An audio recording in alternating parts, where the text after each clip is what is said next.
I just returned from the honor flight. It was one of the most moving experiences of my entire life.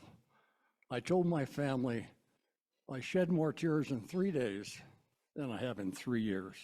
It was amazing, absolutely amazing. We met at DIA. There were 30 honorees and 24 guides, 4 from Korea and 26 from Vietnam. We went to our train to go to our gate, and believe it or not, we had our own train. Not our own car, but our own train. We were going on Southwest Airlines, and so the honor flight got on first when we got on. We got off last when we got to Bethesda. We got on and got set down, and all the people came on, and here came the captain. Well, you know, the captain goes in his cockpit and gets ready to fly, but he didn't. He came down amongst us with his wife behind him and his 2 daughters behind her. One of our honorees was his dad. It was pretty moving for all of us, believe me. So when we arrived in Bethesda, there were 20 to 25 West Point cadets there to meet us, along with about 50, 75 people. We even had a town crier who went along in front of us telling what we were doing and what we were. And was off to the hotel, and the next morning we got up Friday, it was raining like cats and dogs. So we went to the World War II Memorial. What an impressive thing that is. Unbelievable. Almost acres of granite. I think maybe it was prettier in the rain than it would have been in the sun. It was really very, very moving.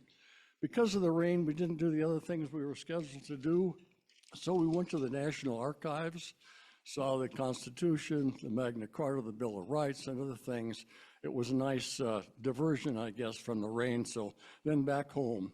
Saturday morning breakfast was at 6 o'clock because we needed to be at Arlington on time. They said, if you're not there on time, you don't go in. We were parked at Arlington. Right beside our bus was the Seabee Memorial. When I was in Vietnam, I was in the Seabees, which is the mobility. We build things, okay? We built runways. And people who know me say, Monty, you don't have any engineering ability. No, but I was dang good at being their communications and weapons officer. From there, we went on into Arlington to the Unknown Soldier for the changing of the guard. It was exceptionally moving and unbelievable how precise they were, down to the second. The young guard walks 21 steps one direction, takes 21 seconds to turn east, 21 seconds to turn south, turns around and walks 21 seconds back. And it's always just perfect. I don't know if they ever make a misstep or anything goes wrong. The changing of the guard was equally as impressive. From there, we left and went to the, when we went out, the Audie Murphy's gravestone was there.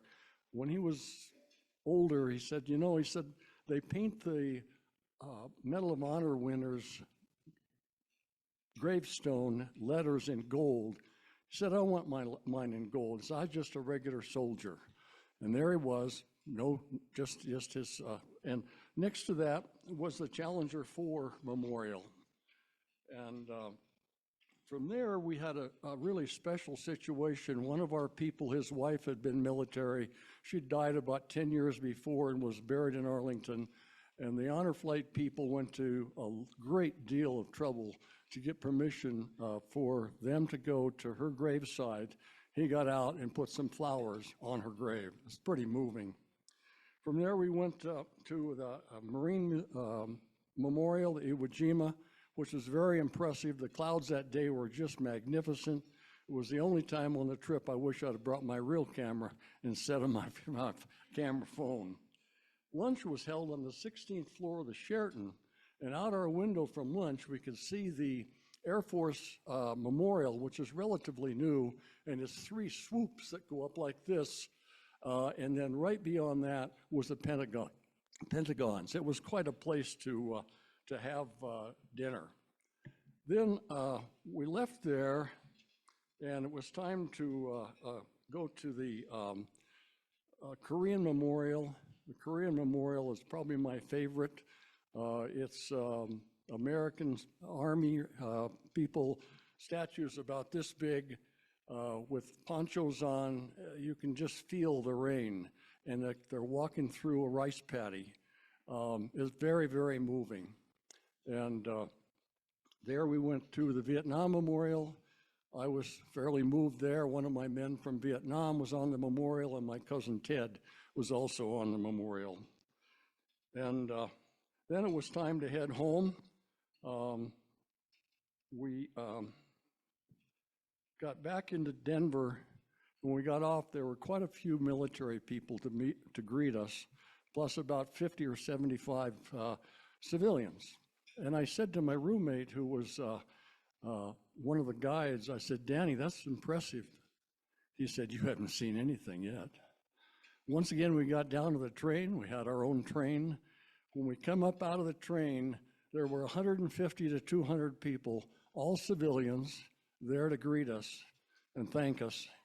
There was even a bagpipe band with 3 bagpipes and a drum. If you know anybody that served in Korea or Vietnam and they haven't done the honor flight, please have them sign up.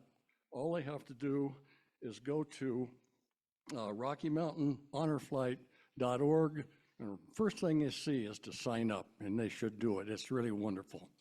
A few years ago, Memorial Day was coming along, and I was thinking of the joys and the sadness our families had in military. So I sat down and wrote a poem, and I'd like to share it. They fight for you and me. They serve to keep us free. My uncle fought in World War I, my dad in World War II. They didn't fight because they like it. They fought for me and you. They served to keep us free. My Uncle Ted was a bomber pilot. Uncle Doug was too. When I was just a little tyke, 5 if I recall, Uncle Ted stopped by my house in his uniform, so proud and tall. 30 missions were required. Uncle Ted threw 36. Yes, he gave his all. Uncle Doug was much the same. You see, it was their call. Uncle Elmer was in Omaha building bombers for the war. Then one fateful day, a B-25 crashed through the roof. More were added to death's score. Then it was my turn. I really didn't have to go, but love of country runs pretty deep.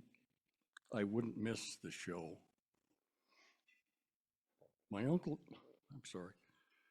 cousin Ted and I shipped out. To Vietnam we'd go. We gave our very best. Then I came home, and Teddy stayed. He found eternal rest. When we came home from over there, our welcome wasn't great. They spit on us and called us names. The world was full of hate. But now time has passed, and we're getting old, and things have changed at last. We're now proud when our young folks return. We're glad the hate has passed. So when you see our very best in uniform so proud, don't just pretend to be of the good old boy crowd. Step up and shake their hands and tell them thanks and how proud you are they're there. Well, you see, they don't fight because they like it. They fight for you and me. They fight to keep us free. Thank you.